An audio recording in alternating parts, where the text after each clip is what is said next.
الحمد لله الذي بنعمته تتم الصالحات وبفضله تتنزل الخيرات والبركات وبتوفيقه تتحقق المقاصد والغايات. أشهد أن لا إله إلا الله وحده لا شريك له وأشهد أن محمدا عبده ورسوله. اللهم صل وسلم على نبينا وحبيبنا وشفيعنا وقدوتنا ومولانا سيدنا محمد وعلى آله وصحبه ومن تبعهم بإحسان إلى يوم الدين. أما بعد. Bapak-bapak, ibu-ibu yang saya hormati, kata baginda Rasulullah sallallahu alaihi wasallam, barang siapa yang duduk mendatangi rumah Allah Subhanahu wa taala untuk mendengarkan kalimah-kalimah Allah, yaitu menuntut ilmu, maka kata baginda Rasulullah sallallahu alaihi wasallam akan diturunkan kepadanya yang hadir, yaitu diturunkan alaihimus sakinah. Allah akan berikan ketenangan pada hatinya. Kemudian kata baginda Rasulullah sallallahu alaihi wasallam, mereka yang duduk dalam majlis ilmu itu, Allah akan janjikan akan turunkan kepada mereka yang hadir rahmat-rahmatnya. Kita di dunia ini memerlukan rahmat Allah Subhanahu wa taala. Tanpa rahmat Allah Subhanahu wa taala, maka kita akan kesulitan menghadapi segala rintangan yang kita alami di dunia ini. Kemudian kata baginda Rasulullah sallallahu alaihi wasallam, mereka yang duduk dalam majlis ilmu itu dikerumuni oleh malaikat-malaikat yang dekat kepada Allah Subhanahu wa taala, dan malaikat-malaikat itu akan mendoakan kebaikan mereka yang hadir hinggalah mereka selesai dari majlis itu. Semoga kita yang hadir pada malam hari ini, walaupun sedikit hujan, dan ini menjadikan pahala yang lebih besar yang Allah Subhanahu wa taala berikan kepada kita. Karena kata baginda Rasulullah sallallahu alaihi wasallam, semakin sulit ibadah itu dilakukan, maka semakin tinggi pahala yang dijanjikan oleh Allah Subhanahu wa taala. Sebagaimana Umar bin Khattab radhiyallahu anhu, katanya, aku lebih senang apabila bulan puasa itu dalam keadaan panas yang terik, karena apabila puasa itu lebih menantang, lebih sulit, maka pahalanya pun digandakan oleh Allah Subhanahu wa taala. Dulu juga pernah ada salah satu sahabat yang bertanya kepada baginda Rasulullah sallallahu alaihi wasallam, wahai Rasulullah, rumahku jauh dari masjid. Apa pendapatmu jika aku pindah lebih dekat dari masjid? Lantas Rasulullah sallallahu alaihi wasallam bertanya, apakah kamu masih bisa, masih nyaman untuk mendatangi masjid dengan keadaan rumah yang engkau duduki sekarang ini? Katanya, iya Rasulullah, aku masih bisa, masih nyaman, masih tidak ada masalah untuk aku berjalan walaupun rumahku lebih jauh ketimbang sahabat-sahabat yang lain. Kata Rasulullah, kalau begitu tetaplah di rumahmu yang sekarang yang jauh itu, karena kata Nabi, pahalamu jauh lebih besar ketimbang orang-orang yang rumahnya lebih dekat dari masjid. Karena setiap langkah itu ada pahala di sisi Allah. Setiap langkah itu ada dosa-dosa yang diampunkan oleh Allah. Setiap langkah yang kita langkahkan ke rumah Allah itu ada darjat yang ditinggikan oleh Allah Subhanahu wa ta'ala. Saya berharap semoga yang hadir di majlis ini Allah Subhanahu wa ta'ala limpahkan rahmatnya kepada mereka, ya Allah. Ya Allah, limpahkanlah kami yang hadir di majlis ini, kurniakanlah kami mati dalam keadaan husnul khatimah, dan murahkanlah segala urusan kami ya Allah. Baiklah, tidak memperpanjang waktu, saya ingin melanjutkan kajian kita tentang sirah nabawi, yaitu tentang sirah bagaimana perjalanan perjuangan dakwah baginda Rasulullah SAW. Pada pertemuan yang lalu saya telah membahas, kita telah mengkaji tentang dakwah Nabi secara sembunyi-sembunyi. Nabi memulai dakwahnya pertama, fase pertama, yaitu berdakwah secara sembunyi-sembunyi, ataupun kita sebut berdakwah secara rahasia. Karena pada ketika itu umat Islam masih lemah dan Nabi perlu memikirkan keselamatan sahabat-sahabatnya yang mengikutinya, dan Nabi perlu menyemai terlebih dahulu. Apabila yang disemai ini tumbuh begitu banyak, maka ini akan menjadi kekuatan bagi dakwah Islam. Yang mana dakwah secara sembunyi-sembunyi ini berlangsung selama lebih kurang 3 tahun. Yang mana baginda Rasulullah SAW memulai dakwahnya dari keluarganya sendiri, yaitu istrinya Sayyidah Khadijah. Kemudian Rasulullah SAW menyampaikan dakwah seterusnya kepada anak-anak beliau. Kemudian baginda menyampaikan dakwah sahabat terdekat beliau, yaitu Abu Bakar As-Siddiq radhiyallahu anhu. Kemudian beliau terus menyampaikan dakwah orang-orang yang di bawah tanggungan beliau, yang mana pada ketika itu Sayyidina Ali tinggal bersama Nabi Muhammad SAW, yang mana Sayyidina Ali ini masih keluarga dekat Rasulullah, yaitu hubungannya masih sepupu Nabi. Sayyidina Ali anak siapa, ibu bapak? Siapa yang tahu? Sayyidina Ali anaknya Abu Thalib, paman Nabi. Yang mana Abu Thalib ini yang menjaga, merawat Nabi sehingga dewasa, hinggalah Nabi menikah dengan Sayyidah Khadijah. Jadi Rasulullah SAW ingin membalas jasa baik pamannya yang dulu menjaganya, merawatnya, membesarkannya. Lalu Nabi ingin membalas itu, mengambil salah seorang dari anak Abu Thalib untuk dia rawat, dia jaga, yaitu Sayyidina Ali. Nah, ketika Rasulullah SAW menyampaikan dakwah Islam kepada Sayyidina Ali masih kanak-kanak. Dalam riwayat disebutkan 8 tahun umurnya, sebagian lagi menyebutkan 10 tahun.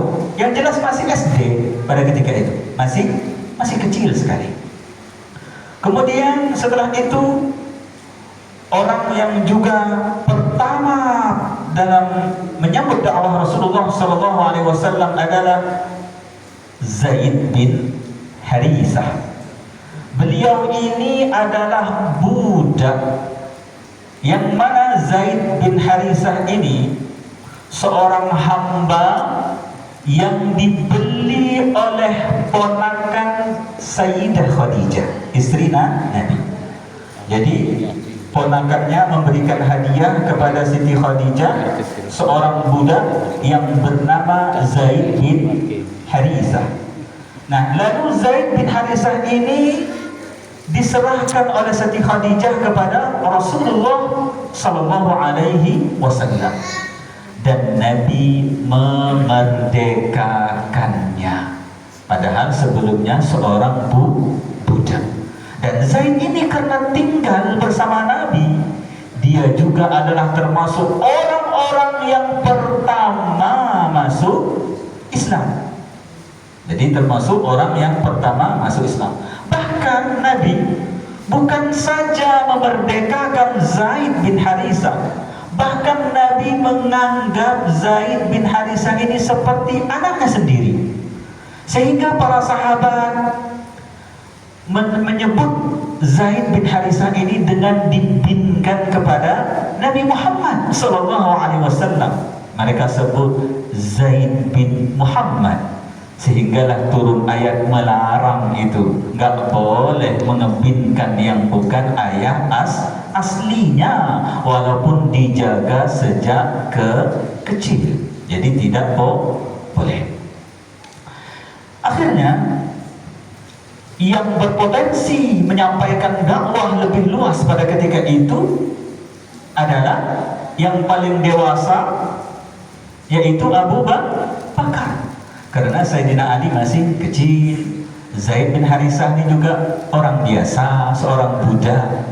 Jadi dari Abu Bakar As-Siddiq inilah terus Abu Bakar apabila dia mendapat dakwah Islam dari baginda Rasulullah SAW, Abu Bakar terus menyampaikan dakwah kepada sahabat dekatnya, yaitu yang kita kenal namanya Utsman bin Affan. Dan beliau termasuk sahabat 10 orang yang dijamin Nabi masuk surga. Kemudian ada lagi sahabatnya, Abu Bakar ini sahabatnya orang-orang bangsawan, orang-orang kaya, punya kedudukan. Utsman orang kaya, saudagar kaya. Kemudian siapa lagi sahabatnya yang terdekat? Dia temui lagi Zubair bin Awwam. Zubair pun termasuk sahabat 10 yang dijamin masuk surga. Kemudian dia datangi lagi sahabatnya yang lain, Talhah bin Ubaidillah, juga sahabat termasuk 10 yang dijamin masuk surga. Kemudian Sa'ad bin Abi Waqqas, juga Islam di bawah tangan Abu Bakar As-Siddiq. Kemudian dia datangi sahabatnya yang lain, yaitu Abdurrahman bin Auf, juga termasuk di antara 10 orang yang dijamin masuk surga. Dan yang keenam adalah Abu Ubaidah bin Jarrah, dan ini juga termasuk sahabat salah satu yang dijamin masuk surga oleh Rasulullah SAW. Bayangkan, Abu Bakar mendapat pahala semua kebaikan mereka ini, baik sujudnya, rukuknya, sedekahnya, tilawahnya, dan sebagainya.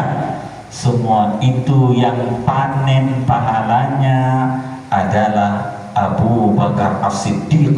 Lebih-lebih lagi sahabat yang masuk Islam di bawah tangan Abu Bakar ini orang-orang yang punya kedudukan sangat tinggi dari sahabat-sahabat yang lain.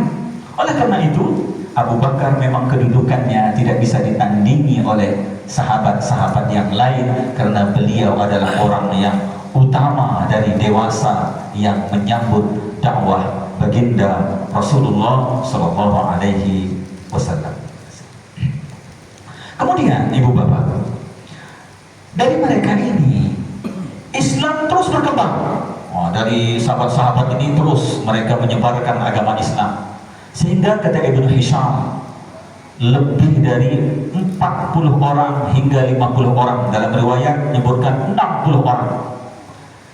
Dan di antara sahabat yang sangat sering kita dengar namanya, yaitu termasuklah dalam periode pertama ini, dan mereka ini disebut sebagai as-sabiqunal awwalun. Apa ibu bapak? Supaya kita tahu nanti, as-sabiqunal awwalun, yaitu orang yang pertama-tama masuk Islam.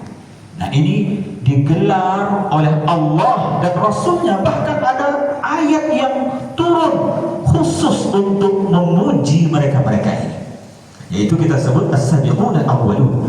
Di antara mereka yang kita kenal ada Abdullah bin Mas'ud.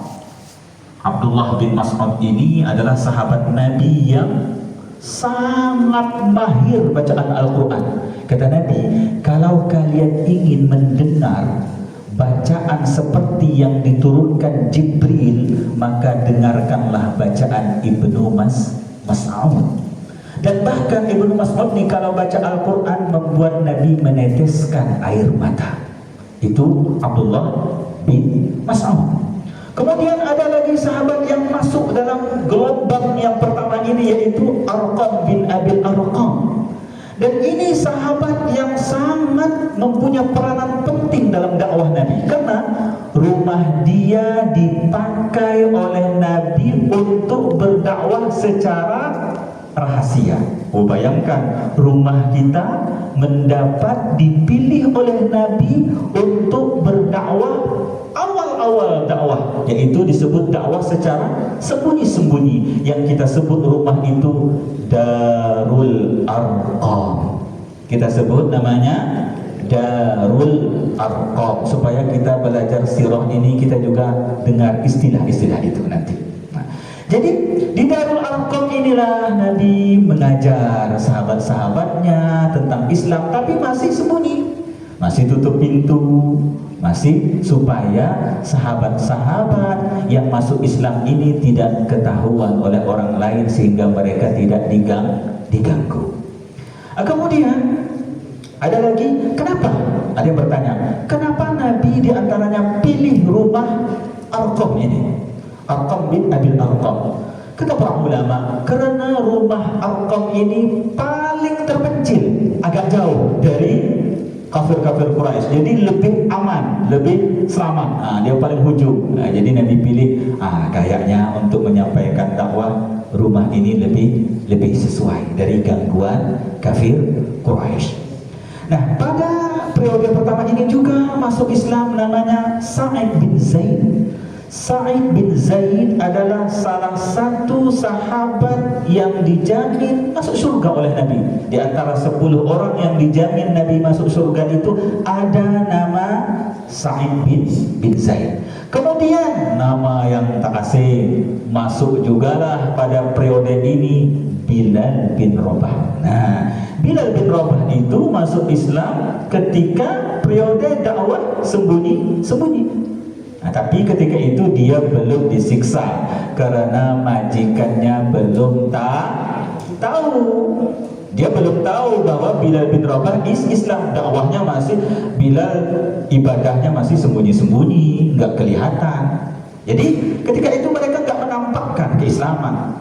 Dan masuk juga pada periode ini Asma binti Abu Bakar, anaknya Abu Bakar. Kemudian waktu itu Siti Aisyah nggak disebutkan karena masih kecil sekali pada ketika itu.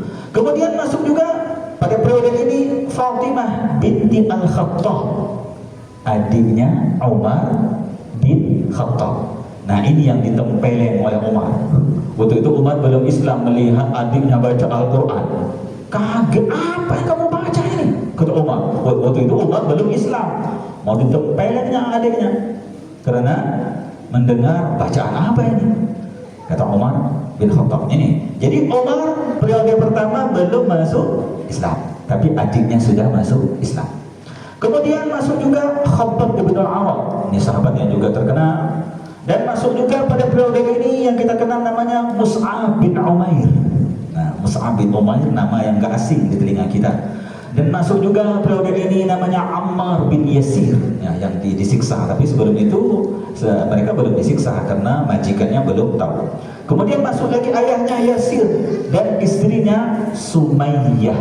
Nah, namanya kita biasanya ibu-ibu mungkin kenal nama Sumayyah. Nah, dan banyak lagi yang lain, nama-nama yang lain yang mereka ini disebut sebagai as-sabiqun al-awwalun. Dan gak tanggung-tanggung, mereka ini mendapat pujian oleh Allah Subhanahu wa taala, dan Allah Subhanahu wa taala rekamkan dalam Al-Qur'an yang bisa kita baca, yaitu dalam surah At-Taubah ayat 10. Janji Allah, penghargaan Allah kepada mereka-mereka yang awal-awal masuk Islam, karena mereka inilah yang banyak berjasa, yang banyak berkorban menyebarkan agama Islam sehingga agama itu tersebar luas. Allah Subhanahu wa taala pun memuji dalam surah At-Taubah, "Was-sabiquna al-awwaluna minal muhajirin wal ansari walladzina ittaba'uuhum bi ihsan radhiyallahu anhum wa radu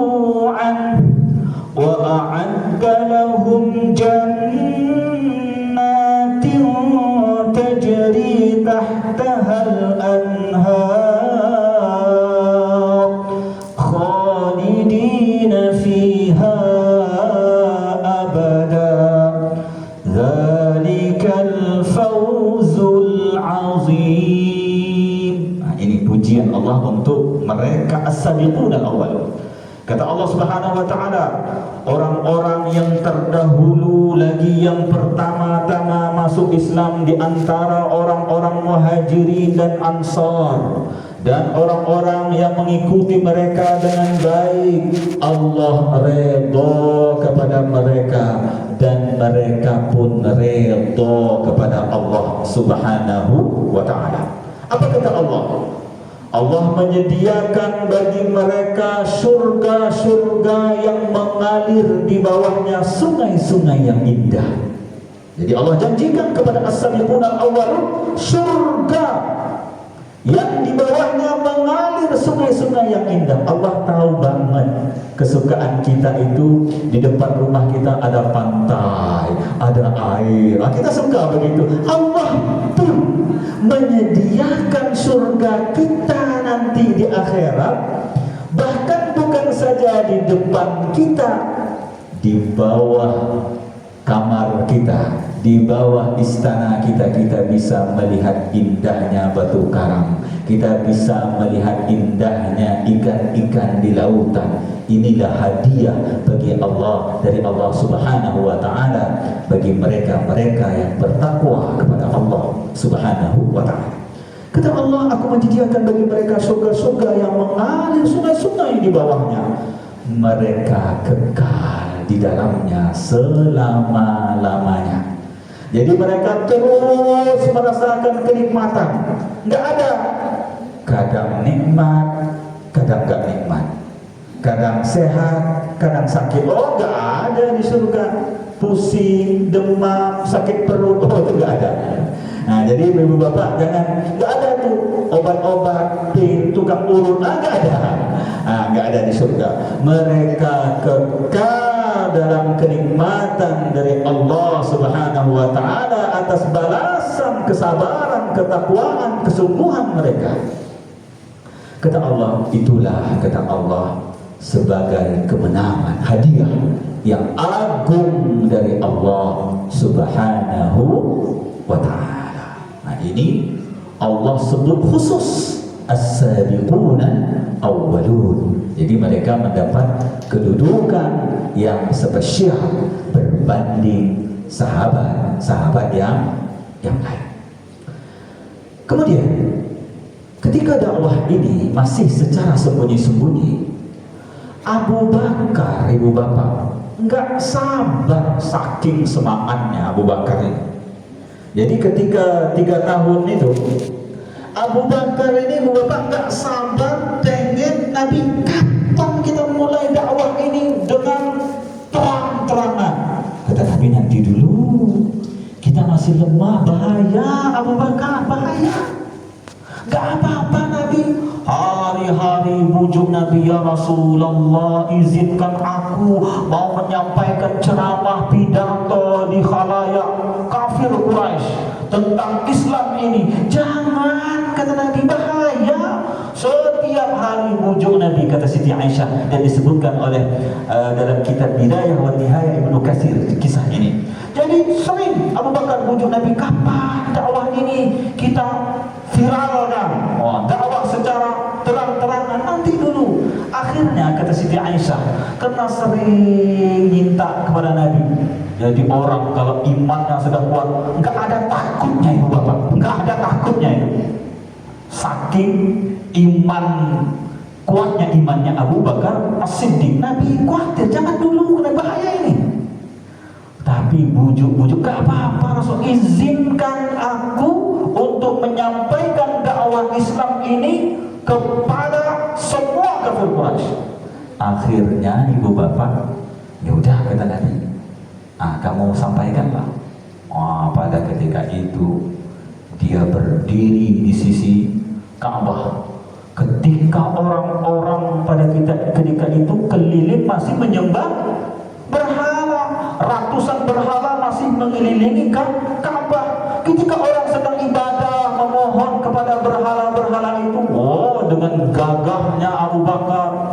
sembahlah Allah, jangan sekutukan Allah, hanya Allah yang berhak disembah. Orang agama apa ini? Padahal mereka ada Tuhannya masing-masing. Tuhan untuk masalah ini berhalanya. Tuhan ini berhalanya. Masing-masing ada berhala khusus. Nah, akhirnya ibu bapak ketika mendengar itu kaget. Agama apa? Sebab mereka sudah terbiasa berdakwah memohon kepada berhala-berhala yang ada di sekeliling Ka'bah. Akhirnya dia dikeroyok, dipukul, dilempar, sehingga disebutkan dalam riwayat hingga mukanya bonyok ibu bapak, babak belur muka Abu Bakar As-Siddiq. Bahkan saking sakitnya, saking kuatnya pukulan itu, saking banyaknya orang yang memukul, menghajar Abu Bakar As-Siddiq, terutama dia adalah namanya Utbah. Nah, dia ini yang memukul Abu Bakar dengan kerasnya sehingga Abu Bakar pingsan, dipukul oleh Utbah bin Rabi'ah sampai pingsan saking sakitnya. Kalau kita dipukul masih sadar, masih suman tuh masih belum kuat. Tapi pukulan itu, hantaman itu, ada yang menginjak, ada yang mukul, ada lempar pakai kayu, batu dan sebagainya, sehingga Abu Bakar As-Siddiq pingsan ibu bapak. Abu Bakar enggak ada takutnya, Nabi udah halang. Jangan dulu kata Nabi, nanti. Tapi Abu Bakar enggak sabar, imannya berkobar, semangatnya itu luar biasa. Akhirnya pingsan, digotong bawa pulang. Abu Bakar dibawa pulang. Kaget orang tuanya. Orang tua Abu Bakar As-Siddiq, baik ayah dan ibunya belum Islam. Akhirnya ibu dan ayahnya marah. Ini sebab Muhammad ini. Marah. Anak yang dia sayang sampai babak belur, wajahnya seperti nggak dikenal lagi. Saking dahsyatnya siksaan oleh mereka kepada Abu Bakar As-Siddiq. Akhirnya ibu dan ayahnya nunggu anaknya siuman, nunggu. Setelah sadar ibu bapak, sadar, ayahnya sudah sediakan nih ibu, orang tuanya sudah sediakan makanan, minuman untuk anaknya. Tapi ketika bangun, aina Muhammad? Mana Muhammad? Mana Muhammad? Yang ditanya Nabi Muhammad. Kata ibunya, makan dulu nah, kamu sakit ini, minum dulu. Gak mau. Saya tidak akan makan dan minum sebelum saya mendengar nama Muhammad itu selamat. Akhirnya ibunya sayang kepada anak, mengalah. Abu Bakar minta ditunjukkan secara langsung kalau Nabi Muhammad selamat, baru dia makan. Digotonglah oleh ibunya ini untuk bertemu Rasulullah Sallallahu Alaihi Wasallam. Nah, setelah melihat Nabi selamat, barulah dia makan dan minum. Kata Rasulullah, wahai Abu Bakar, aku sudah katakan jangan dulu. Nah, inilah itu keteguhan, semangatnya, juang Abu Bakar As-Siddiq. Sehingga maka tidak heran ibu bapak, dalam satu hadis Nabi menyebutkan, sekiranya kata Rasulullah, iman Abu Bakar itu ditimbang dengan imannya umat ini, itu banyak, itu bukan 1, 2, 3. Kata Nabi, sekiranya iman Abu Bakar itu ditimbang dengan seluruh iman umat ini, maka kata Nabi, iman Abu Bakar jauh lebih berat. Bayangkan, gak tanggung-tanggung itu kedudukan Abu Bakar, sampai-sampai kata Nabi, walaupun seluruh iman-iman kita ini dikumpulkan, Abu Bakar seorang saja, masih berat imannya Abu Bakar, karena beliau adalah orang yang pertama masuk Islam dan orang yang paling semangat dalam dakwah Islam sampai tidak memperdulikan dirinya sendiri. Ibu bapak yang dimuliakan oleh Allah Subhanahu wa taala. Akhirnya ibu bapak, dakwah secara sembunyi-sembunyi ini terus berlangsung. Umat Islam semakin ramai sehingga disebutkan sampai 60 orang dalam dakwah yang berlangsung lebih kurang 3 tahun itu. Nah, lalu Allah Subhanahu wa taala menurunkan firman-Nya yang berbunyi, fasda' bima tu'mar wa a'rid 'anil musyrikin. Kata Allah Subhanahu wa taala, maka sampaikanlah olehmu Muhammad dakwah ini secara terang-terangan, dan sampaikanlah segala perintah Allah kepadamu, dan berpalinglah dari orang-orang musyrik. Quran surah Al-Hijr ayat 94. Kemudian turun lagi ayat yang menegaskan agar Nabi memulai dakwah secara terbuka, memulai dakwah secara terang-terangan. Gak ada lagi tutup pintu, sembunyi-sembunyi, gak ada. Istiharkan ada agama yang bernama Islam yang menyembah hanya satu Tuhan, yaitu Allah Subhanahu wa ta'ala. Kemudian turun lagi ayat wa anzir ashiratakal aqrabin, dan berilah peringatan kepada keluargamu yang terdekat. Kata Allah Subhanahu wa taala, Quran surah Asy-Syu'ara ayat 24. Lalu dengan ayat ini Rasulullah SAW terus tanpa menunggu lama lagi terus memulai dakwah secara terang-terangan, yang mana dengan dari petunjuk dari ayat ini Nabi memulai keluarga dekatnya. Tadi baru istri, anak. Oh, paman belum, Abu Talib belum tahu, Abu Lahab belum tahu, dan sebagainya. Ada Hamzah, ada Abbas paman Nabi, banyak lagi. Ada Sofiyah bibi Nabi, mereka belum tahu tentang Islam ini. Nabi masih menyampaikan kepada orang-orang yang rasa ini gak akan nolak Islam, seperti Abu Bakar As-Siddiq. Jadi keluarganya belum tahu. Akhirnya Nabi, sebagaimana disampaikan oleh Siti Aisyah radhiyallahu anha, dan hadis ini diriwayatkan oleh Imam Muslim. Kata Siti Aisyah, "Lamma nazalat wa anzir ashiratakal aqrabin." Saat turun ayat wa anzir ashiratakal aqrabin, dan berilah peringatan kepada keluargamu yang dekat, qama Rasulullah sallallahu alaihi wasallam ala Safa, dengan serta merta, gak tunggu lama, nanti dulu tunggu hari baik, enggak. Nabi kalau perintah dengan serta merta, kata Siti Aisyah dalam hadis itu, langsung berdiri di atas bukit Safa, tempat kita sa'i. Nah, kalau ibu bapak yang sudah haji, yang sudah umroh, nah kalau berdiri di bukit Safa itu, bayangkan, ya Allah, inilah tempat Nabi mulai dakwahnya secara terbuka, secara terang-terangan. Bayangkan itu, ya Allah, perangnya perjuangan baginda Rasulullah sallallahu alaihi wasallam. Lalu kata Aisyah, Rasulullah pun berpidato, menyampaikan dengan tegas. Apa yang disampaikan Nabi di atas bukit Safa itu? Ya Fatimah binta Muhammad, wahai Fatimah putri Muhammad. Oh, jadi yang dipanggil anaknya dulu, bukan orang lain. Jadi dia tegaskan anaknya dulu. Kemudian ya Sofiyah binta Abdul Muttalib. Nah, ini bibinya, bibina Nabi, anak Abdul Muttalib. Ya Bani Abdul Muttalib, wahai anak keturunan, cucu-cucu dan segalanya keturunan yang masih di bawah keturunan Abdul Muttalib.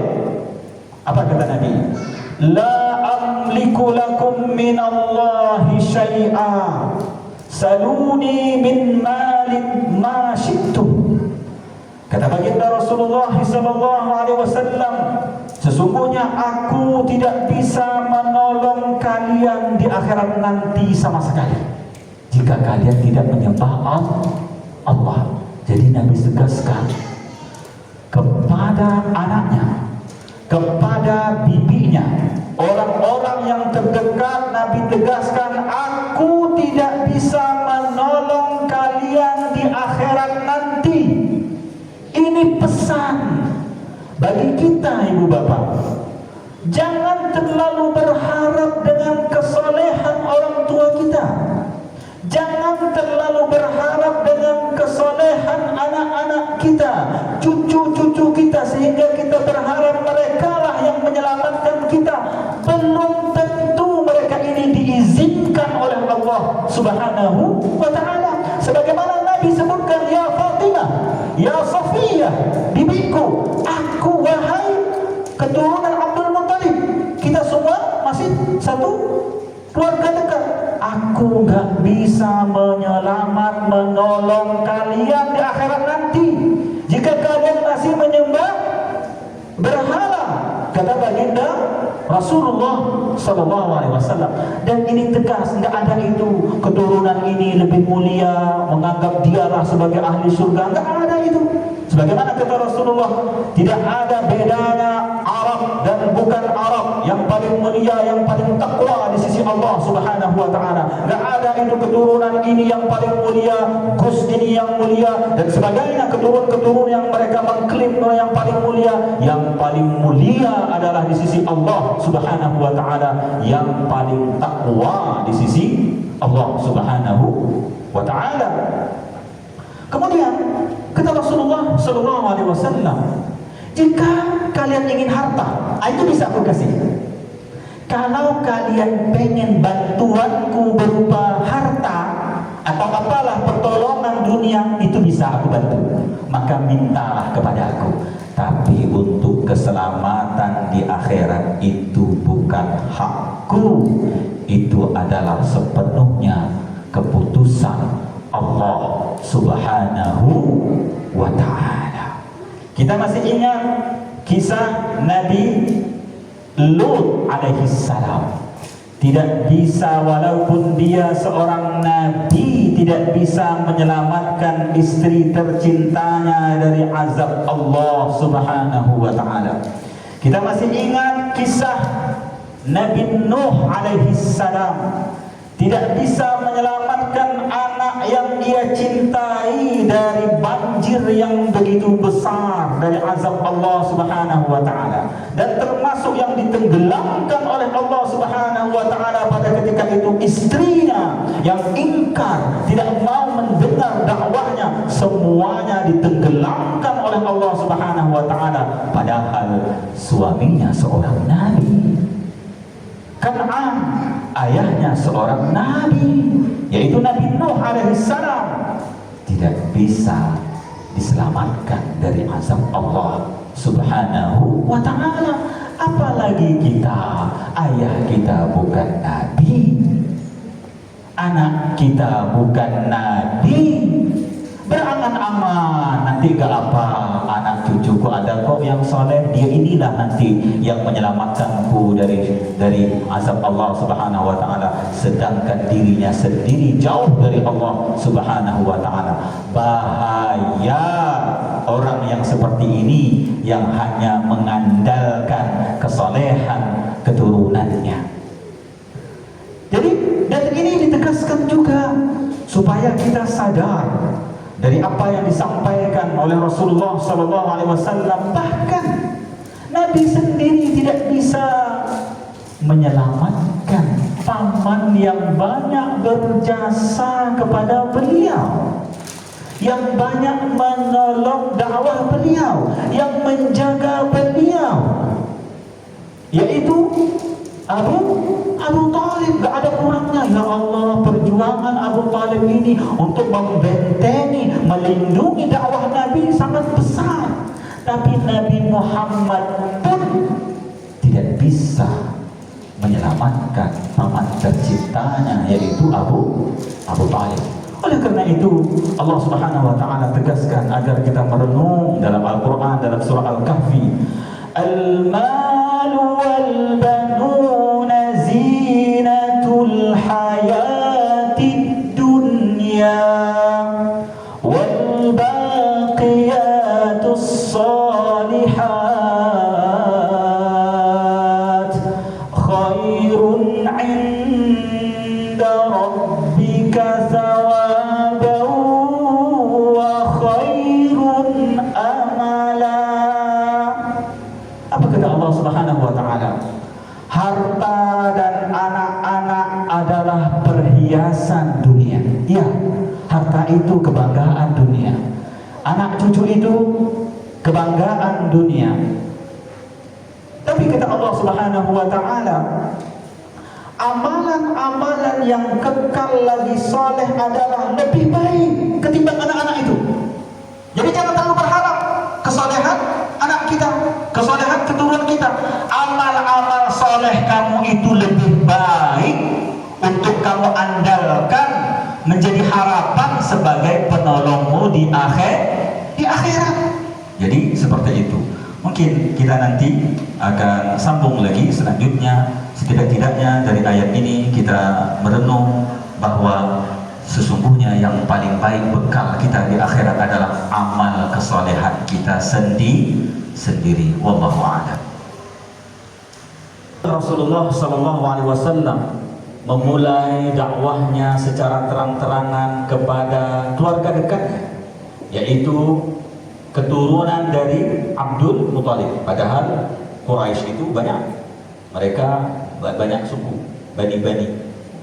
Lalu disebutkan kata Ibnu Abbas dalam hadis riwayat Imam Bukhari dan Muslim, setelah itu Nabi menyampaikan dengan skala yang lebih besar.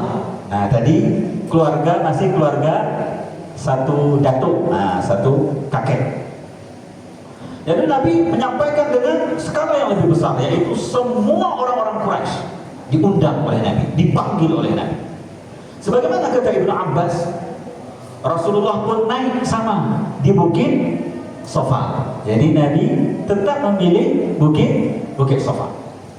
Lalu Nabi memanggil, kata Ibnu Abbas, secara terbuka, ya Sabahah, ya Sabahah. Nah, dulu ibu bapak, orang-orang kafir Quraisy, kalau ada panggilan ini ada panggilan genting, ada info yang sangat penting, sehingga disebutkan kata Ibnu Abbas, nggak ada yang nggak datang. Kalau sakit berhalangan, maka mereka akan mengutus seorang utusan supaya mendengar apa sih isi berita tersebut. Jadi semuanya datang. Jadi kalau sudah panggilan ya Sabahah, ya Sabahah, berarti ada sesuatu yang emergency. Nah, seperti itu. Kemudian Rasulullah pun memanggil ya Bani Fihr, yaitu nenek moyang orang Quraisy. Ya Bani Adi, dia juga sama, pembesar-pembesar nenek moyang orang-orang Quraisy. Sehingga dengan panggilan itu, ya Bani Fihr, ya Bani Adi, ya Bani Fihr, ya Bani Adi, kata Nabi, kumpul semuanya. Kata Nabi, aku ingin menyampaikan sesuatu. Maka kumpullah dengan jumlah yang sangat besar. Lalu Rasulullah pun setelah kumpul, Rasulullah pun menyampaikan dakwahnya secara terang-terangan dengan skala yang sangat besar. Apa kata baginda Rasulullah SAW? Bagaimana pendapat kalian seandainya aku katakan di belakang bukit ini ada sekelompok pasukan berkuda ingin menyerang kita, apakah kalian percaya kepada aku? Kata Nabi, seandainya aku katakan di belakang bukit ini ada pasukan berkuda yang akan menyerang kita, apakah kalian percaya kepada aku? Kata Rasulullah. Dengan serentak mereka menjawab, iya, kami percaya kepadamu, karena kami tidak pernah mengenal orang yang paling jujur, melainkan dirimu, dan kami tidak pernah mendapati engkau berdusta sekalipun. Nah, ini modal dua, Pak. Kalau kita tidak pernah berdusta, perkataan kita itu didengar tanpa ragu. Nah, ini kadang-kadang bicaranya suami, istri sudah nggak percaya. Benar apa ini, Abang? Mas, benar ini. Karena suaminya selalu bohong. Begitu juga istri, kalau istrinya cerita, Mas tadi saya sini, apa benar kamu ke sana?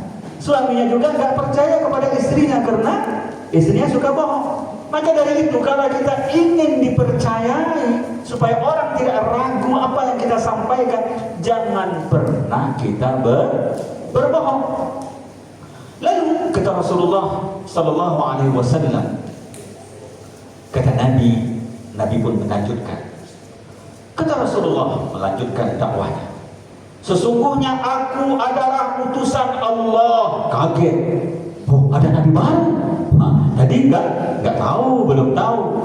Sesungguhnya kata Nabi, aku adalah utusan Allah, memberi peringatan untuk kalian. Tinggalkan berhala, sembahlah Allah sebelum datang azab yang sangat pedih. Nah, mulai ragu mereka. Ini kan nenek moyang kita, kakek kita semuanya memang nyembah berhala ini. Mereka sudah beda. Itu enggak, kurang yakin lagi ketika Nabi menyampaikan sesuatu yang bertentangan dengan kebiasaan nenek moyang mereka dan mereka. Jadi ini agama apa ini? Mereka pun mulai terpecah belah dengan penyampaian Nabi ini. Ketika mereka sedang kita nggak boleh lagi. Nabi anggap berhala-berhala ini tidak membawa manfaat. Akhirnya, kebetulan ketika itu ada Abu Lahab terus berdiri. Apa katanya? Tabban laka sa'irul ayyam. Celaka kamu Muhammad. Abu Lahab ini adalah orang terpandang ketuanya, termasuk salah satu ketua kafir Quraisy. Tabban laka ya Muhammad, celaka kamu Muhammad. Tabban laka sa'irul ayyam. Celaka semua hari-harimu Muhammad. Wah, dia doakan. Tabban laka sa'irul ayyam, celaka seluruh hari-harimu. Alihadza jama'tana, apakah ini yang kamu sampaikan? Tujuan kamu untuk mengumpulkan kami? Udah, bubar. Dia akan punya pengaruh. Orang juga takut. Dia kaya raya, punya kedudukan, disegani. Udah, bubar. Akhirnya dakwah Nabi terhenti, diganggu oleh Abu Lahab. Lalu dengan inilah Allah Subhanahu wa ta'ala mencela Abu Lahab, dan turunlah ayat celaan kepada Abu Lahab, yaitu tabbat yada abi lahabin wa tabb. Kata Allah, ma aghna anhu maluhu wa ma kasab, dan seterusnya. Kata Allah, binasalah kedua tangan Abu Lahab, dan benar-benar binasa, tidak berguna baginya harta dan apa yang dia usahakan. Maksudnya kekayaan, kedudukan itu tidak akan berguna di akhirat nanti. Sayasla naran, dan dia nanti akan masuk neraka. Ini ibu bapak, ayat ini termasuk mukjizat besar bagi Nabi. Kenapa? Karena ayat ini turun masih lagi pertama-tama Islam, menunjukkan bahwa Quran ini bukan dibuat Nabi, sehingga menunjukkan mukjizat yang besar. Kenapa? Abu Lahab ini sampai mati memang tidak Islam. Bayangkan, kalau sekiranya, kan masih puluhan tahun itu, kalau sekiranya tiba-tiba dia Islam, kacau ibu bapak. Ayat ini kacau. Allah sudah memponis, sudah setempel sebagai ahli neraka. Bayangkan kalau dia Islam, Nabi akan diperolok-olokkan. Tapi dia memang gak Islam ibu bapak. Padahal banyak orang-orang kafir Quraisy, pemuka pembesar yang lain masuk Islam. Kita tahu ada namanya Wahsy. Wahsy ini yang membunuh Hamzah masuk Islam. Padahal membunuh Hamzah sehingga Nabi nangis pamannya diperlakukan dengan kejam. Ada lagi perempuan yang bengis juga pada ketika itu sebelum Islam. Siapa dia? Hindun yang makan hati jantungnya Hamzah, paman tercinta Rasulullah Sallallahu Alaihi Wasallam, tapi masuk Islam, ibu bapak. Banyak lagi orang-orang, bahkan anak Abu Lahab pun diantaranya 5 orang masuk Islam, tapi dia enggak. Bayangkan, menunjukkan Quran ini bukan buatan manusia.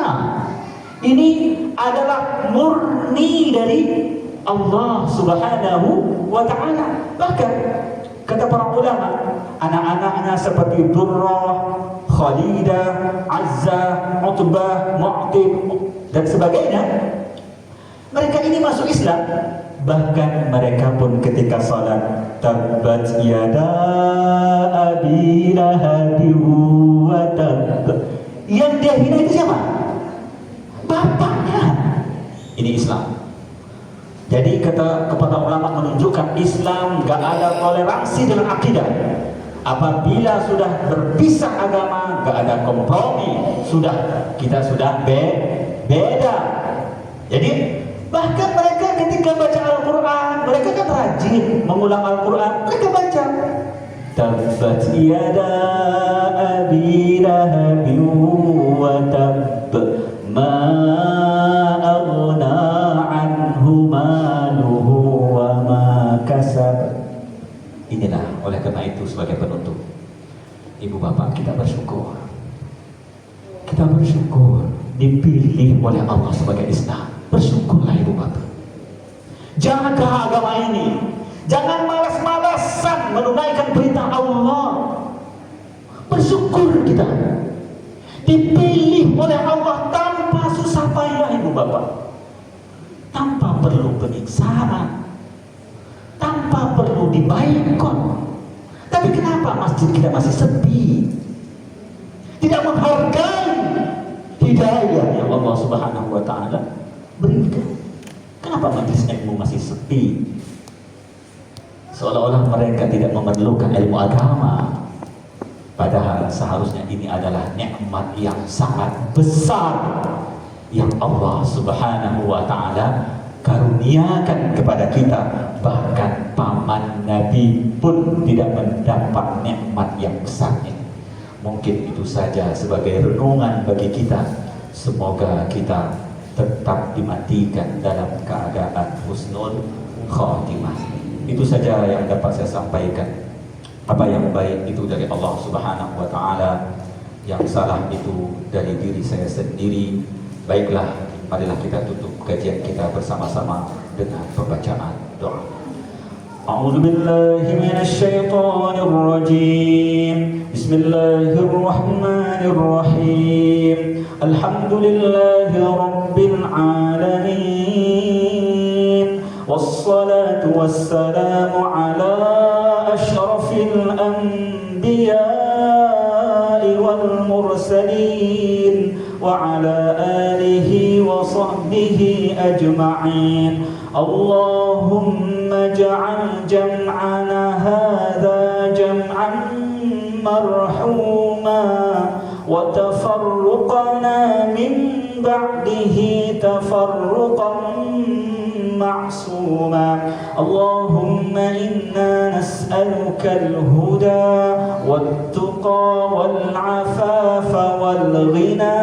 اللهم إنا نسألك علما نافعا وقلبا خاشعا ويقينا صادقا ورزقا واسعا حلالا طيبا برحمتك يا أرحم الراحمين. اللهم اختم لنا بحسن الخاتمة ولا تختم علينا بسوء الخاتمة. ربنا آتنا في الدنيا حسنة حسنة وفي الآخرة حسنة وقنا عذاب النار. وصلى الله على سيدنا محمد وعلى آله وصحبه وسلم والحمد لله رب العالمين.